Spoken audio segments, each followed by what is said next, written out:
If the tenant that you're going into or multiple tenants declare bankruptcy or owners declare bankruptcies, the borrower declares the bankruptcy, it can extend that time frame for years, and your holding costs can go up dramatically. If you're wanting to buy foreclosed assets, let's talk about it today, because I think I've got the new path you're going to want to take to find these assets.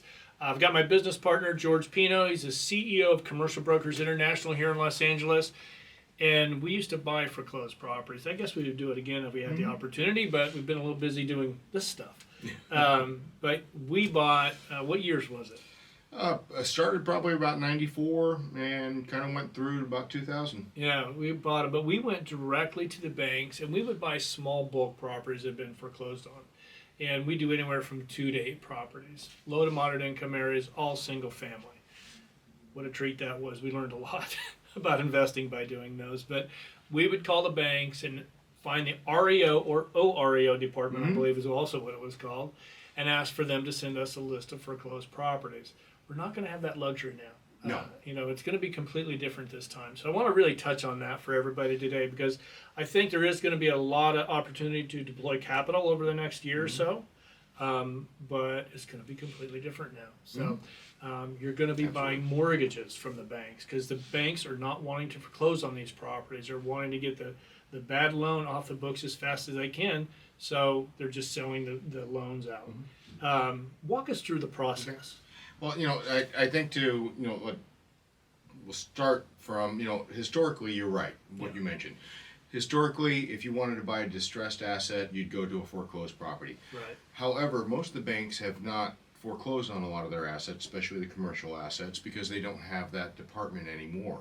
They've downsized, they've closed, so instead they're just selling the distressed or the non-performing notes or trustees. Yeah. So there are multiple avenues to go about that. Typically you would initially start off with talking to your private banker, personal banker, because typically the person that's buying these notes, this is for somebody who's very astute within the commercial real estate game itself, so to speak, that understands foreclosures, understands bankruptcies, understands evictions, understands all that they can incorporate, because there's a lot more that goes into this.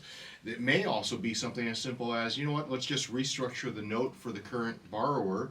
They can still own that property. Try and help them become current. But we're going to get a better return because we're buying that note on a discounted face value, anywhere from 60 cents on the dollar upwards of 90 cents on the dollar. Right. So that's the idea. That's the thought process behind it.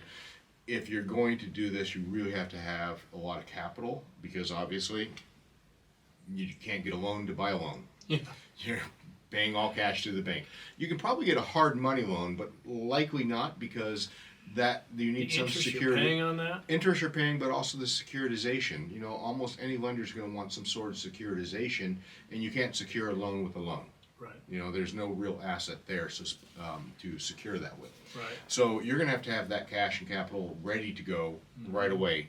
In addition, you're also going to want to build a war chest, so to speak, of capital for all the legal expenses, which can, it can be as low as $20,000. It could be as high as multiple six figures. Yeah. And that's where, if the tenant that you're going into or multiple tenants declare bankruptcy or owners declare bankruptcies, the borrower declares the bankruptcy, it can extend that time frame for years, and your holding costs can go up dramatically. So you have to really build that all into your investment horizon and really understand what are the best opportunities here. Sometimes it's not gaining control and owning the property. It may just be restructuring that note and getting a better deal, and even once it's stabilized, turn around and sell that note back. But you have to have a good team, because you need an attorney you want to talk to ahead of time about the foreclosure process, the costs, an eviction attorney about the process and the costs. You want to check with the utility company. It is where there's going to be money made over the next year or so, maybe even longer. And so you really want to do your due diligence, start making connections with your bankers, and start having them introduce you to the people who are going to be in charge of buying these loans. And now if you have any questions, put it in the comments below. We'll get back to you. And George, thank you for coming in today. Thanks for having me. Thank you for watching, and if you could, please give us a like. And if you haven't done so, make sure you subscribe.